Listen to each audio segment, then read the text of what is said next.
Bonjour, c'est un grand plaisir pour moi de pouvoir être avec vous ce matin pour vous parler d'un thème très important qui est une complication de l'hypertension artérielle. Il s'agit de l'AVC. L'AVC est comme un orage qui éclate dans un ciel séreux. Tout à coup et de façon très brutale, une région du cerveau ne fonctionne plus correctement. Dans 80% des cas, il s'agit d'une obstruction au niveau d'un vaisseau ou d'une artère et dans 20% des cas, il s'agit d'un vaisseau qui saigne. Mais quelle que soit son origine, un accident vasculaire cérébral représente une urgence vitale qui doit être prise en charge le plus rapidement possible. Chaque minute est essentielle. En une heure, ce sont environ 120 millions de neurones qui sont perdus. Et après 4 heures, il est trop tard pour mettre en place un traitement qui revascularisera le cerveau. Je suis le docteur Olivia Choupi de la page Suis Dictus.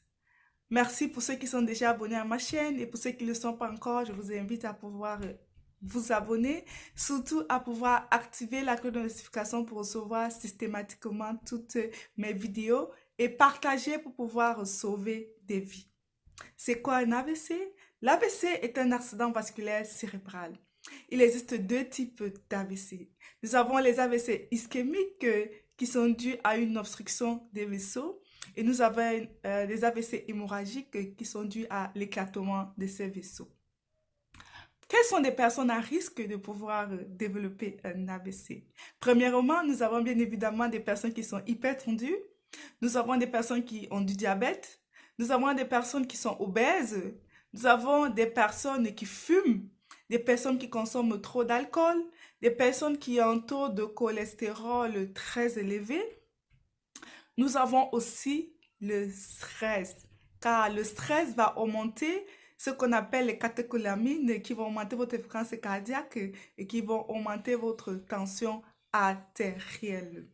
Maintenant, quels sont les symptômes? Des personnes qui souffrent de mal de tête subite, encore appelées migraines, qui sont extrêmement douloureux, ça évoque un AVC. Des troubles de la parole, une paralysie d'une portion du corps, une faiblesse d'une portion de votre corps. Ce sont généralement des personnes qui sont assises et subitement, lorsqu'ils cherchent à se lever, ils sentent comme une partie pesante du corps. Nous avons aussi des troubles de la mémoire, des difficultés à lire. Lorsque vous prenez un livre, vous avez du mal à lire. Pour ceux qui écrivent, lorsque vous êtes en train d'écrire, subitement vous vous rendez compte que vous écrivez une autre langue que peut-être le français pour ceux qui parlent le français. Les difficultés à calculer, vous n'arriverez plus à faire des calculs simples, tels que 1 puissance est égal à 2. Les difficultés à penser, les problèmes de vision, beaucoup plus par des trucs de flou visuel, euh, des difficultés à s'orienter. Donc, lorsque vous marchez, vous dandinez, cela fait évoquer un AVC. Ces déficits peuvent être temporaires ou permanents selon la partie du cerveau affectée, mais aussi selon le délai d'intervention médicale. Donc, ce que vous devez savoir, c'est que dans notre cerveau, nous avons une représentation du corps humain qu'on appelle homunculus. Et si cette partie, si c'est les membres, les pieds, peut-être les mains qui sont touchées, alors vous allez avoir un déficit au niveau de votre main. Si ce sont les pieds, vous aurez un déficit au niveau de votre pied. Et ce que vous devez savoir, c'est que lorsque vous avez des signes du côté droit, ça voudrait dire que c'est le côté gauche de votre cerveau qui est affecté.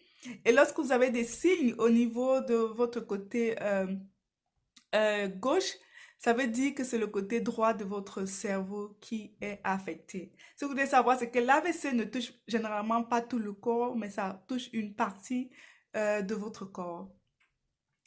Il est donc primordial que vous et vos proches sachiez reconnaître les signes et les symptômes de cette affection. Trois questions vous permettront de détecter les signaux d'alarme. Ces signaux apparaissent soudainement et peuvent durer quelques minutes à quelques heures. Comme première question, vous devez demander à la personne dont vous soupçonnez avoir un AVC dans votre cercle familial, peux-tu me sourire?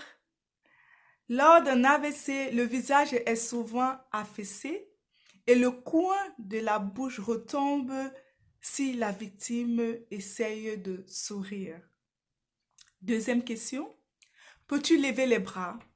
Généralement, lors d'un AVC, la personne a une faiblesse d'un côté lorsqu'il essaie de lever les bras de façon horizontale.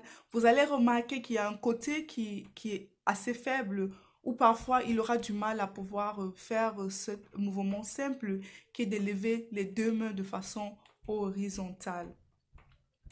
Comme autre question qui est très primordiale, comme troisième question, vous devez demander au patient, peux-tu me parler?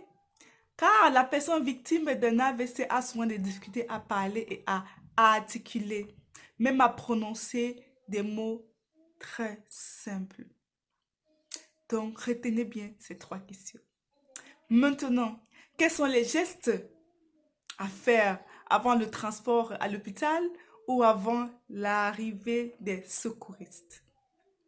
Vous devez noter l'heure de survenue des premiers signes de l'AVC, car c'est extrêmement important parce que lorsqu'on a dit euh, prise en charge dans les 4 heures, alors le patient va pouvoir retrouver la totalité de son membre. Regrouper, si possible, les ordonnances et les derniers examens de sang réalisés, ça facilitera l'équipe médicale qui ne va pas commencer à tergiverser, mais qui aura déjà une information assez importante sur le malade.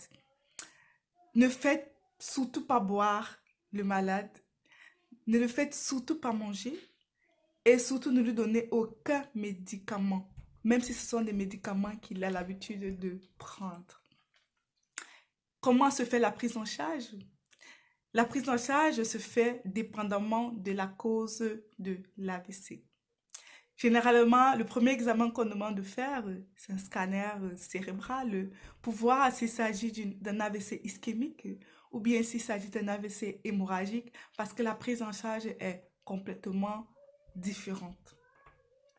S'il s'agit d'un problème lié à l'hypertension artérielle, alors le médecin va donner des médicaments pour pouvoir ramener la tension à un certain niveau. Surtout, ne jamais baisser brutalement la tension artérielle.